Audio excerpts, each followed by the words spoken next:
Hello everyone, and happy Halloween Day.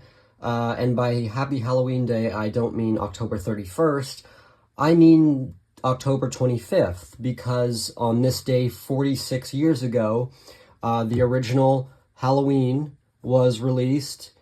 I wasn't alive to witness this epic event, of course, but, you know, it is something that happened in our history.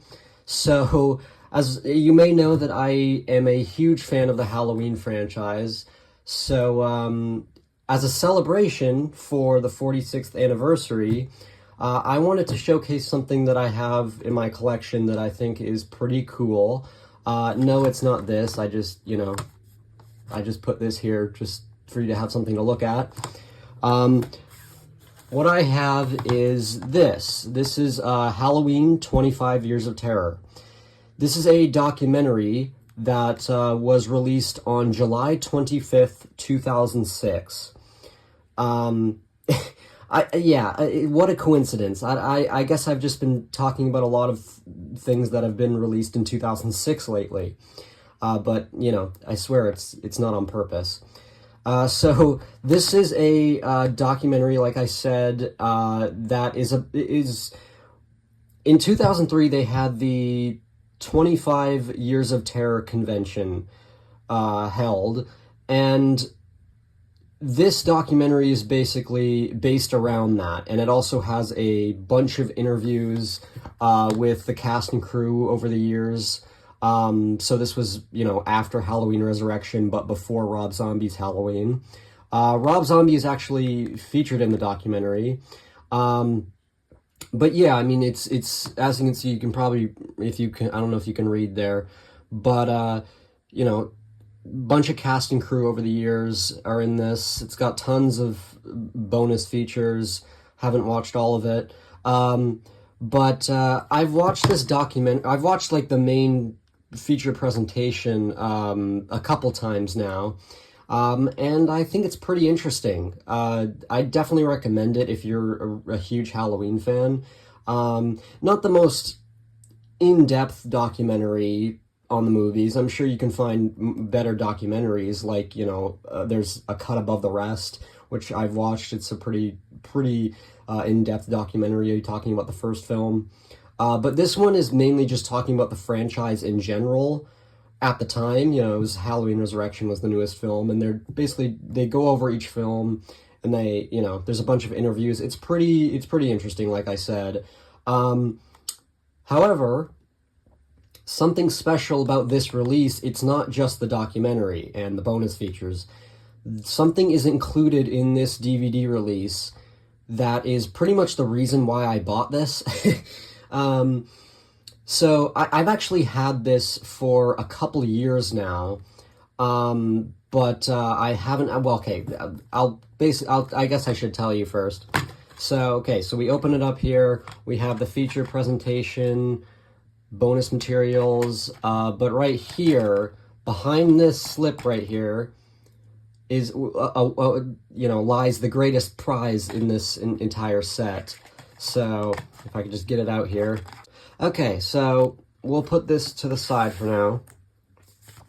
So first up you have this, which is just, you know, your chapter selections. Oh, good lord, that lighting. Chapter selections, and it's also got this write-up by Anthony Massey, who is a producer on the documentary, basically just talking about why the documentary was made. So again, the documentary was released in 2006, but the convention 25 Years of Terror took place in 2003 because it was the 25th anniversary of the franchise. So originally it was just going to be a DVD release of footage from the convention, but they decided to do more with it and have interviews and go into the franchise's history. So that's what led to this documentary. So I guess you can maybe pause if it's good enough lighting for you to read. But yeah, like I said, not the greatest treasure that this has. This right here is the best part of this entire release, in my opinion. This is a comic book called Halloween Autopsis.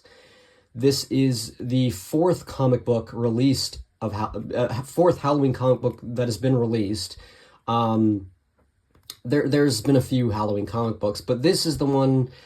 This one was the cheapest and the only one that I could get my hands on, because some of the other Halloween comic books are really expensive and is out of the question for me. But this is Halloween Autopsis, and it's exclusive to this DVD release, so it's pretty much the only way you can get it. I don't know, unless you somehow buy it separately online or some crap like that. So here it is. I thought I would just do a quick overview of it. So this comic was written by Stefan Hutchinson, pencils, inks, assists, and covers by Marcus Smith. Stefan Hutchinson basically wrote the majority of the Halloween comic books that have been released. Daniel Ferrens wrote the first 3 Halloween comic books. The first 3 Halloween comic books are Halloween and Halloween 2, The Blackest Eyes, and Halloween 3, The Devil's Eyes. It was basically a trilogy of comic books written by Daniel Ferrens, who is a writer on Halloween 6. So, but Stefan Hutchinson pretty much wrote, I think, every single comic book after that. He wrote One Good Scare before this, and then he wrote Autopsis. And I just read this for the first time today. I've had this for over 2 years now, and I just, for some reason, I just never got around to reading it. But I decided to read it, and I wanted to make this video talking about it because I think it's pretty interesting. And after reading it, I actually think that this is a really good story. I thought Stefan Hutchinson did a great job with this. It's written really well. So basically, this takes place in the H2O timeline. It takes place in the year 1993, so 15 years after the events of the original 1978 film. So this comic book is about this character named Carter, who is a photographer, and he grew up watching horror movies and had to witness the death of his father, and it really did a number on him. So when he gets older, he decides to be a photographer, photojournalist, whatever.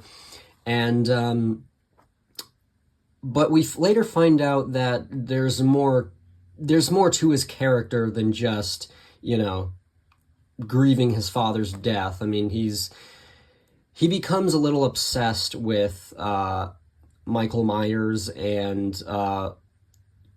the victims, photos of the victims. He meets Victoria, his girlfriend, and as the comic goes on, it's really interesting. As the comic goes on, you basically learn that he finds himself more and more interested with the victims of Michael Myers and looking at their photos. And as time goes on, he just gets more and more, he's in denial about it. I guess he gets aroused by looking at these photos, but he's in denial about it. You even have Dr. Loomis appearing in this comic book, and something I do appreciate is that they added the detail of his scars that he gets from the explosion in Halloween 2. This is the H2O timeline, so he has the scars. It's not like the stuff in Halloween 6 where they reveal, at least in the producer's cut of Halloween 6, where they reveal that he got plastic surgery. So which explains why he doesn't have the scars in Halloween 6. But I do appreciate the fact that they did have Loomis look like how he did in Halloween 4 and 5. That's a detail I really appreciate. Marion is also in this story too. As the story goes on, Carter just gets more and more demented. He fantasizes about killing his girlfriend, and because he's just obsessed with how Michael Myers kills his victims and the way that the victims look. Carter at one point even breaks into Loomis's house to look at more photos of Michael Myers' victims. And these are victims that are not in the movies. that were just kind of made up for this comic. But I do like that because, you know, it makes it makes it feel like it's a larger timeline than just what we know, you know, the H2O timeline, you know, what happened between the 20 years. I like that this kind of like gives us more information with those 20 years in between Halloween 1 and 2 and H2O.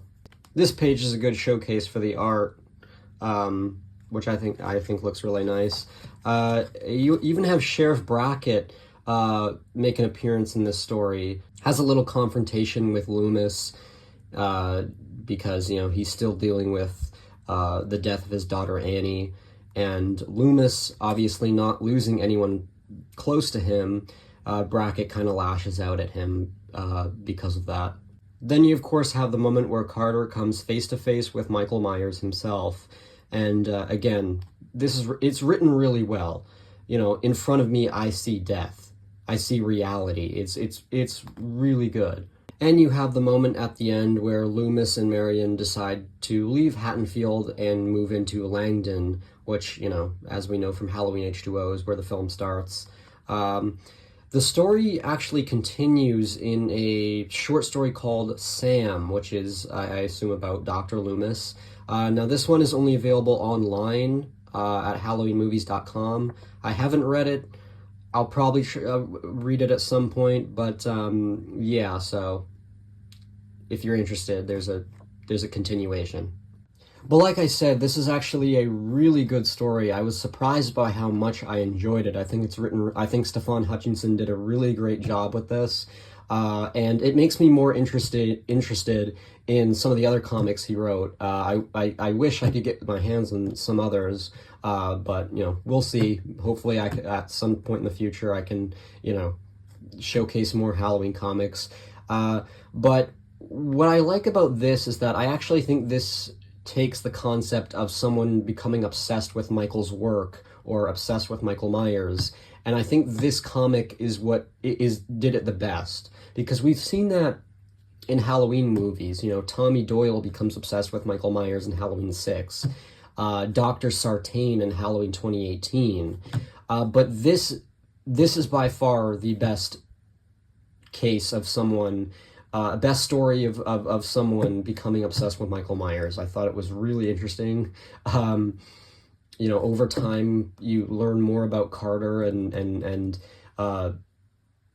stuff he enjoys, and it's really fascinating. I definitely recommend getting your hands on this. This is worth buying the 25 Years of Terror DVD release. So I just wanted to, you know, showcase that. I think it's pretty cool. So, you know, happy Halloween Day, the 46th anniversary. I hope you guys enjoyed this. And I'd like to make more Halloween videos like this in the future, you know, if I can find something interesting to showcase. So, yeah, I'd recommend Autopsis. It's a really well-written comic book. So yeah, I hope you guys enjoyed this video, and I'll see you guys in the next video. Have a good night.